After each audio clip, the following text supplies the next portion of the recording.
What a complete performance by the Sixers. Man, they came out of the gates firing, and they did not let up as they get the big win over the Mavericks here at home. Welcome here to Sixers Postgame Live, brought to you by Cure Auto Insurance. Amy Fadool, Coach Jim Lynam, and our big man, Marc Jackson.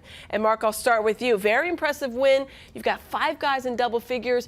The shooting was great, rebounding was great, defense was great. What did you like most about this win? I just like the way they did it. You know, this team is starting to.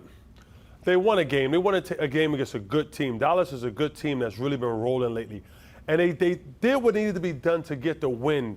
Luka Doncic, 17 points, 4 points in the second half. Miserable night shooting the ball. And then also on the other hand, we had 16 threes and 42% clip. And as well as Joel Embiid doing what he does. I mean, it was a very good game. Very impressed. I mean, they turned Luka Doncic over 6 times. He had half of their turnovers for the Mavs. Was the defense more impressive or the offense with Joel Embiid, Tyrese Maxey, Tobias Harris? Well, they were both good, but I think I would start with the defense, Aim. It was obvious that their plan was to really try to gang tackle Luka. They weren't going to let him play like in isolation or in open space. And I think that if you looked at the shots that he did attempt, they were under duress. I mean, people were right in his face. And then a lot of times Luka would drive into traffic, and as a result, you know, he turned it over. So yeah, tremendous defensive performance against one of the top offensive players in the league. For the 5 starters in double figures, the other double figure scorer, one Georges Niang. Here he is with Kate Scott and Ala Abdenabi. George, it's Friday night. My favorite day of the week. And how about the second half? Didn't make a bucket in the first. George, you were 4 for 4 from beyond in the second. Yeah, no, the ball started going in. Let me tell you, life's a lot better, especially when the ball's going in. Tell me what it's like to play with a guy who, once the ball starts going in, wants to keep on giving you the ball, in James Harden. Oh, man, James has been terrific since he's got here, man. Just his ability to attract attention on the offensive end and then dish to all of us, hitting me on the hands, and then to be able to carry the scoring load for a little bit.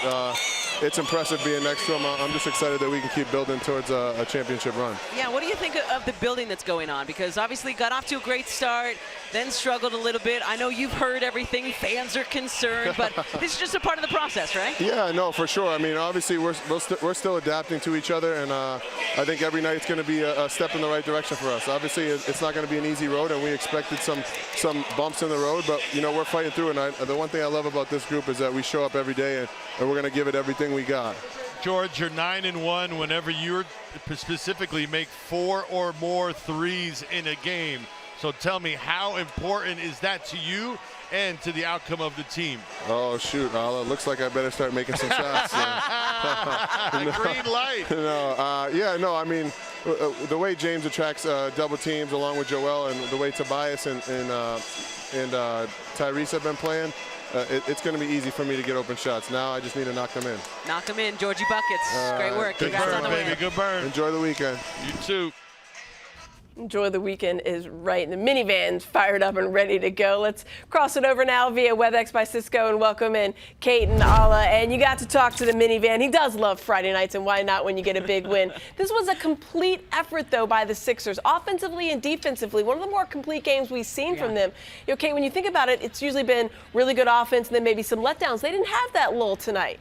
Well, and Amy, that was why I wanted to ask George about that question about the building, because it is a process, and I know that everybody was so excited, understandably, with how they started, and then everybody freaked out and got really concerned. Oh, no, that was just a flash in the pan. No, they're just figuring things out. Like George said, everybody is in slightly different spots, is asked to do slightly different things than they were for the first 60-plus games of the season. So I'm with you, Amy. This was the first time that it's looked like they figured it out on both ends of the floor. Good shooting makes up for a multitude of sins. Yes, it does. It's nice to shoot, especially well from 3. You heard Georges Niang. He heard you, Ala. He's going to do it. I know it. He's going to just keep firing. He knows they do well. 9-1 when he makes 4 or more. All right, guys, thanks so much. We'll see you coming up. We got a big one on Sunday. Thanks so much for crossing it over. Can't wait. Thanks. All right, it is going to be a good weekend. Let's check out our Colonial Nissan Game Changer. Good weekend to start because this guy had a big second half, late third, early fourth. When you wanted to put that foot on the gas pedal, Jim, you had James Harden coming up. 4 assists at the half, finished with 12, finished with 24 points as well. What did you see from him late? Yeah, I thought he really asserted himself at the offensive end of the court in the second half. He was doing it both ways, as you just said. If he wasn't scoring, withdrawing that defense.